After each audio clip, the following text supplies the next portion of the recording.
Welcome back to Open Your Eyes. We are continuing our two-part discussion with members of the UDP. And before we had our first break, we were talking about the BTL SpeedNet acquisition and several developments that have been taking place for the better part of a few weeks. I want to go back to last week's protest that took place and make a quick acknowledgement of one of the first reactions, press releases that came from BTL. They essentially said that what took place from the UDP's protest was illegal. The way that you all stormed on the property, showing intent of going inside the building, and they made acknowledgement to that. What was your reaction? I found it amusing, mildly amusing, because the UDP sought lawful permit to protest, and we got it. And what nobody has questioned is that the police presence was on the BTL compound, not on the sidewalk, not on the street, not to guard any kind of disruption if there were any. The police were on the BTL compound. Did you wonder how that came to be? I did, and I made inquiries, and you know what I found out? It was an instruction. Don't you find that curious? Don't you find it curious that the police department, the officers who were on the ground, were instructed to occupy the compound as opposed to be on the public street with us? Where they should have rightfully been. Where they should have rightfully been. And if it were, we were so unlawful to enter public property, you know, BTL being an asset of the Belizean people, the police would have been instrumental, or ought to have been instrumental, in saying, hey, the board considered this private property. The board does not wish you to be here, and therefore you must be back on the street. That didn't happen. We were invited in. Go back to your footage. Go and check. When we went on the compound, we were invited in by the police. They said, come home. Come home. BTL belongs to the people. That's where it gets confusing, I think, for me and perhaps many other viewers, because we acknowledge that BTL is indeed public, but the release said it's private property. What's the nuance between the two terms in that case? Is it really private? Well, you see, and this is where those who want to justify the acquisition as one that the board can rightfully decide on its own, because they're treating the business as a corporate entity. It's set up as a corporate entity, and they're treating the acquisition as a commercial acquisition. And so it is the board of directors to do that. And the entity, the corporate entity, is a legal entity on its own. It owns property. And so in that respect, yes, it owns property, but property on behalf of the people of Belize. I want to segue now to matters concerning the United Democratic Party. This BTL conversation is one that we can drag on all morning, and I appreciate the importance of it, but you're also here for other business, right? It's the first time we've had you guys on the couch together since the convention. And if I could piggyback on what transpired last Tuesday, perhaps it marks a turning point in your ability to bring people out for a common cause. What's been taking place in the United Democratic Party since you've become the party leader, and of course, since you, Sheena, have become the chairlady of the UDP? What's taking place in the opposition party? You know, Isani, we have been busy on our family business, doing the work that we have to do to ensure that we can become the next government in 2030. We have been busy getting our secretariat up and running. We have been busy putting our party's mechanisms back to work. We have been busy in our 31 constituencies as we begin our preparedness for the municipal elections, and doing the work of the people, the most important work, which is holding this government administration to account. What has it been like in your constituency, Lee Mark? Because I know for a while, even after having won your seat last year, things were kind of turbulent in Mess Up still. What do you mean in terms of turbulence, Sonny? let me hear you. What you call turbulent? It seems as if though someone didn't really want to leave, even though that someone did not win. Oh. And there seems to have been, excuse me, some friction behind the scenes. Not by us. No. I remember 1 year ago, a little bit less than 1 year ago, I was right here, public same position. And I think it was Paul that asked me the question, are you going in there to win or are you just going to be a spoiler? I told him, I don't fight to lose. I went there to win, and I went there to make sure we garner the seat and to make sure that we support Tracy as a leader and leader of the opposition of this party. How are you as a party now building this unified front? So for a while, the UDP was in a state of internal conflict. You've moved past that now. What has it been like in terms of the rebuilding and the reunification of the party across its supporters in Belize? Well, I will say that there is a clear desire by all 31 of us to come together. We know what is at stake, and we understand that the only way we can regain the trust and the confidence of the people is by first holding ourselves to account. And so there has been certainly a lot of dialogue, which did not happen before. We've made decisions together by consensus, and in some instances unanimously, so that everybody knows that they have a place and they understand that their voice is important, and that as the leadership of the party, we are prepared to take their views into account. This is a new phenomena in the United Democratic Party. For the last 2 years, it was a one man, one voice situation, and we cannot continue to do the same things over and over and expect a different result. So we have agreed that the priority is for us to hold this administration to account, and the only way we can do that is by joining our voices together and doing the work that is well underway in terms of rebuilding the UDP. Let me put the next... Sure, go ahead, I sorry. would like to, as the party chair, close off for good any suggestion that there is any kind of chaos, confusion in Mesopotamia. You hear me say for good, right? We had our first National Party Council meeting after our national convention. The National Party Council is consisted of parliamentarians, the caretakers or standard bearers or area representative, plus their chair and their secretary of all constituencies. It also consists of any sitting mayors and councillors, members of the central executive. At that meeting, a motion was passed to formally establish, recognize, and lay to rest that when it comes to Mesopotamia, there is one person, the Honorable Lee Mark Chang, who is the area representative by virtue of the March 12, 2026 elections. And guess what? That motion was passed unanimously. So, my dear friend, I would hope that hereafter, even if you are paid, even if you are persuaded heavily to run any story that suggests there is a confusion in Mesopotamia, respectfully decline.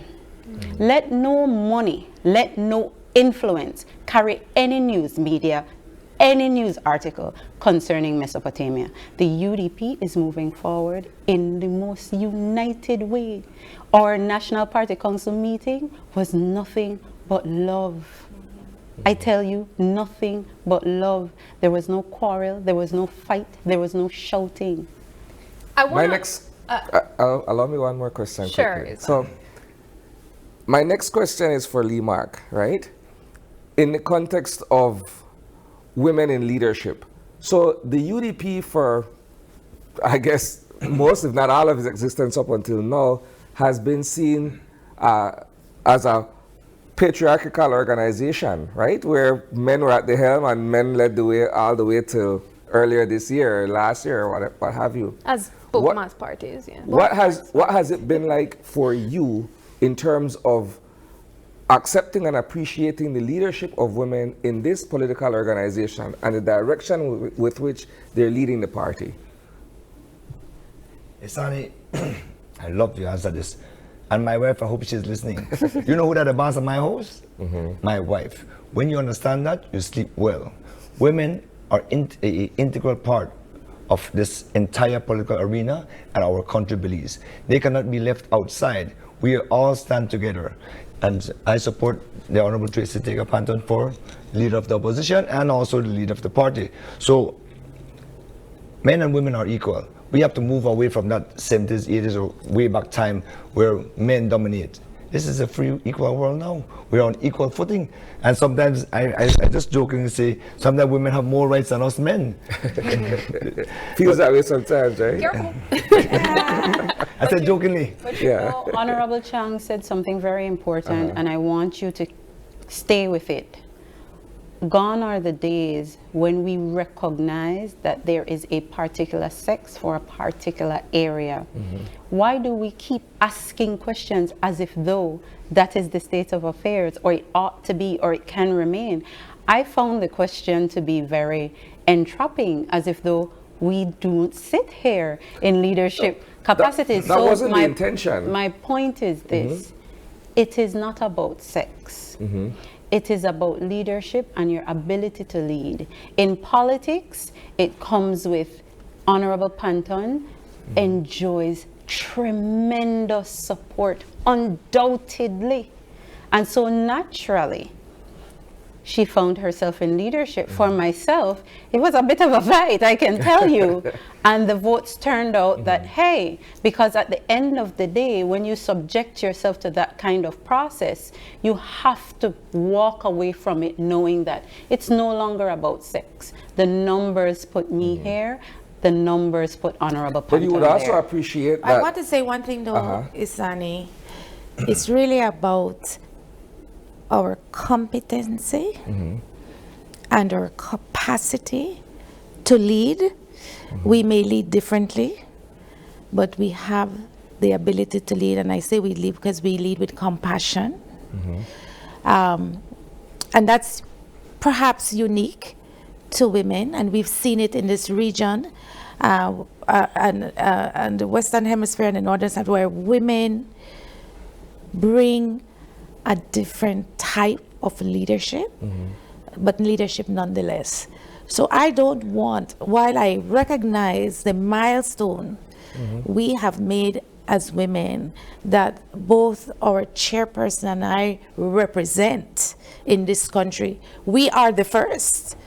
We are the first women to lead a mass political party, and our chairlady is the first woman to be the chairperson of any political organization.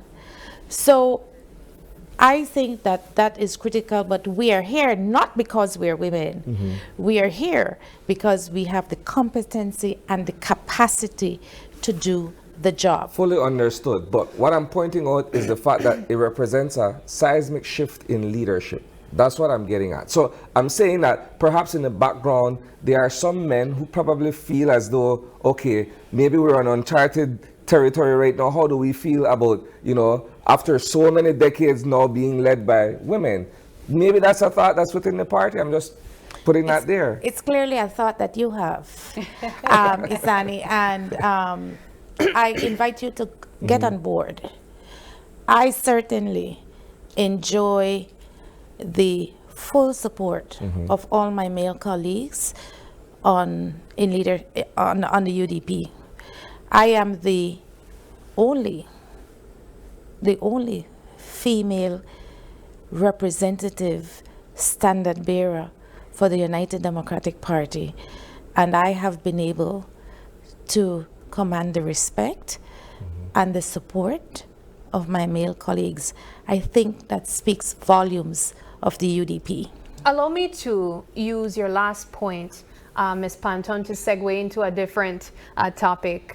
You spoke of being standard bearers, and on set with us right now we have 2 area representatives. One of the topics that we have also been making waves on our headlines has been information, trying to get information, and we have been following the excuse me. We've been following social activist Jeremy Enriquez and his pursuit to gather information regarding funds that are given to area representatives for their constituencies. You would know that he received a 1-pager in regards to monies that have been given to area representatives. But on that list, we also saw your name and Mr. Chang's name. Share with us, if you are willing, how you go about using your constituency funds, which I believe is $10,000 a month? So, you know, the justification for the CDF is number of voters, and I don't support that premise. I think that the justification should be where there is the greatest need, you should provide the greatest number of resources. And we know in the south side of the country, there is the greatest need. Our allocation works out to what, $3 per voter? $3 Belize dollars. In some areas, it's $1.82 in other constituencies. Crazy, right? It's crazy. We, in Albert, and I can speak for Albert, we use the resources for where there is the greatest need. The greatest need right now is for healthcare. The greatest need is for education. The greatest need is for some sort of housing assistance, housing repairs. You know, we help families when they lose loved ones, supporting them, and we do a number of community initiatives. We just supported, for example, the replacement of doors at the Anglican Cathedral Church, the oldest church, and we do a number of outreach, particularly to the elderly, most of them who live alone and don't necessarily have the support of their families readily available because the families are away. And so we use wherever there's a need that we can address with the resources that we're given. But I will say there's full accounting. Yes. There's full accounting for whatever resources we use and how we use it, their invoices, their receipts, and so, which we have to. We're mandated to file every month with the Ministry of Finance. So that information is available. Would you be willing to share it with the media if it was requested? Because that has been something that we've been trying to ask. So what we do is we collect the invoices and we submit it. So all our invoices are filed with the Ministry of Finance. We don't have copies of it.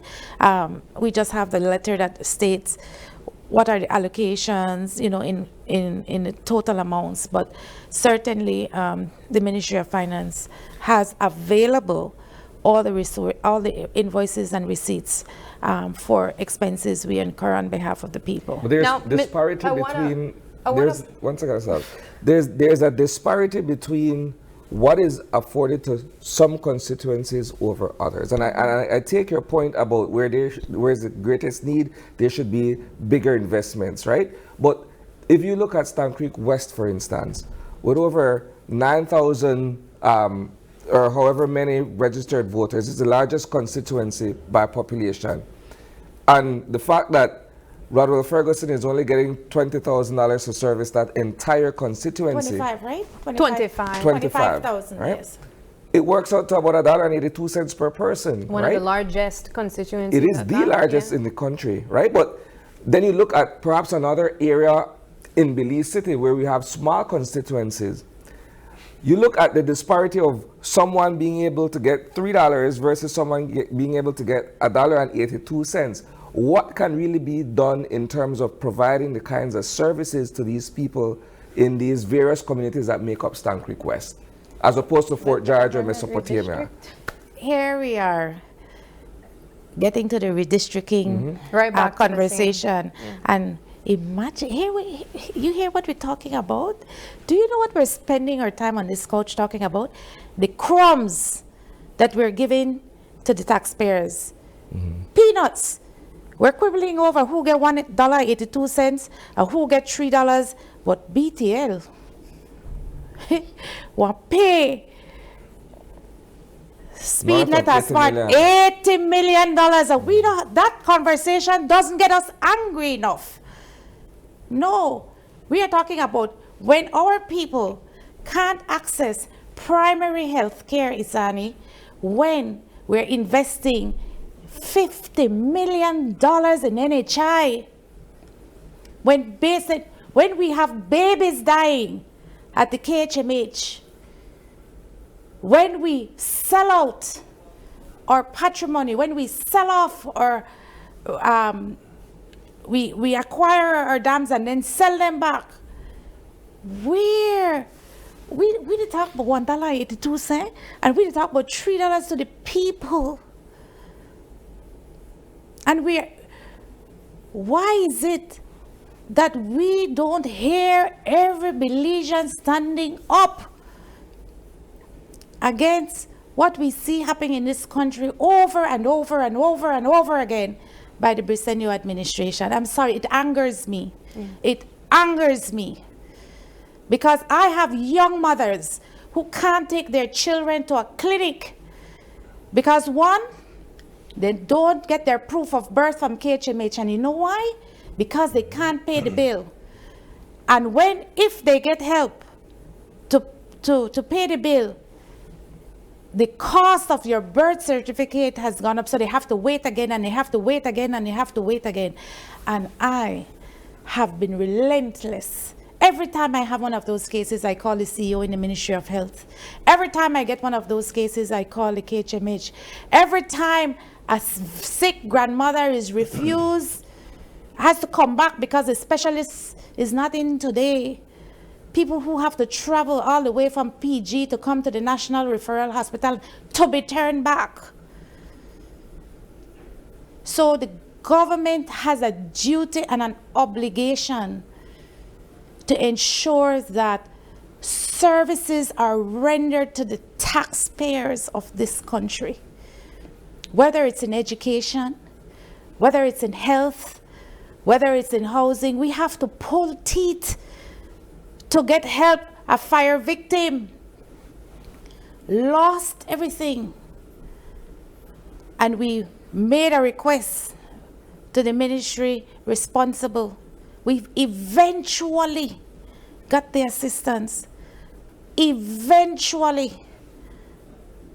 No sense of urgency when there is a social safety net that is required to support the most vulnerable. I will say this one more time. The measure of a progressive and productive nation is how it treats its vulnerable. But we are quick under secret deals to pay those who can afford it $80 million of our taxpayers' money. It is time for us to get angry. And it is time to us to say enough is enough. We're sitting here talking about who gets $3 per constituent and who gets $1.82 per constituent, when basic infrastructure, when basic social safety net initiatives are being ignored by this administration. I'm sorry. It is unacceptable. It is unacceptable, and I don't care who is involved. You know, don't tell me that the proceeds of the sale will go into trust for the Belizean people, but the workers have to fight for their severance pay after the CCJ makes a ruling It is not acceptable. And we can't sit here and quabble over the crumbs that the Belizeans are receiving.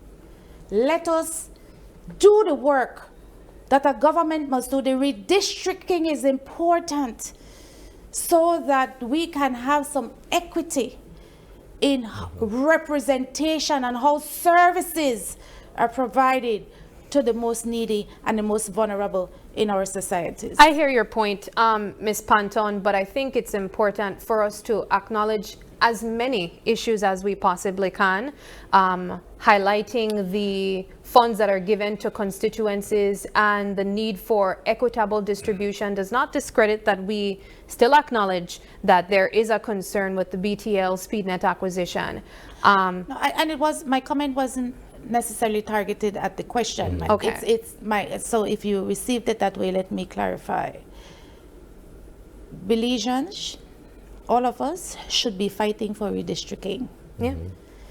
I think that's what that issue shows. So, right, we should, because we are being underserved by a government that has zero regard, in my opinion, about the well-being of its citizens. They are concerned about political expediency.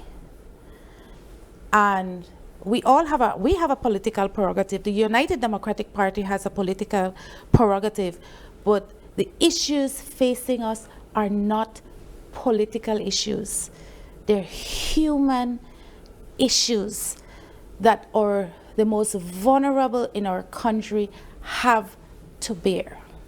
What are the next steps that we can expect from the UDP where the acquisition is concerned? A lot of people are now looking to see if this deal will actually come to pass. We've heard from the PUC saying that they will stay in place. We heard that a statutory instrument will be put in place regardless if there is a deal, freezing the payments that would be paid for at least a year. What can we expect from the UDP in terms of its second phase? We know there's no official number of. You mentioned that there will be as many phases as it takes, but what's the next step coming from UDP? I wanted to correct something you said. Yeah. So initially, there were going to be no increases in plans, carefully chosen terms for 1 year. Now we're up to 3 years. There'll be no, according to BTL, trying to sweeten the pot. There is no down payment now required for the deal to go through. It is my view that the Bertissenio administration and Mark Lizarraga intends to close this deal, whether or not the Belizean people support it. We will continue to protest, and we will continue to advocate in ways that are lawful to ensure that we keep the pressure up. We continue to engage with our social partners. You know, the Honorable Lee Mark met with the BCCI along with our chairman for our Policy and Planning Committee. We are going to continue to do what we need to do to ensure the voices of the voiceless are heard. All right. One quick input into that. What do you expect the handpicked BTL board to do? What do you expect the handpicked PUC board to do? You think it's going to go any other direction than a yes? This is being shoved to us, the people of Belize, without consultation, without transparency. So what do you expect the outcome to be? All right. Well, we do have to wind down this conversation at this time. It has been a pleasure having each of you here on set, taking the time to speak to us. As we wrap up, I will allow one person to share some parting thoughts to our viewers tuning in right now. Leader? I yield to you. No. I wanted, first of all, thank the viewership for listening this morning. And we invite Belizeans to remain engaged Do not underestimate the power of your voice. Let us not underestimate the power of one voice and the power of our collective voices.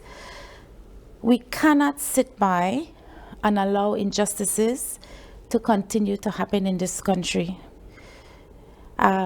We cannot allow the rights and the privileges afforded to us as Belizeans under our constitution to be violated.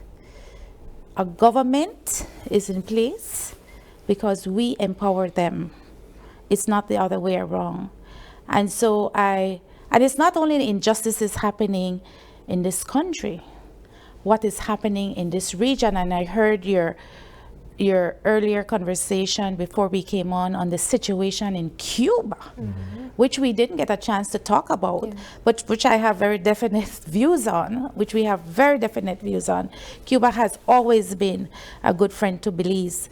And so what is done to one will be done to all of us. So we must stand up and always stand up on the side of humanity. All right. Excellent. Well, thank you very much for joining us, and we wish you guys all the best.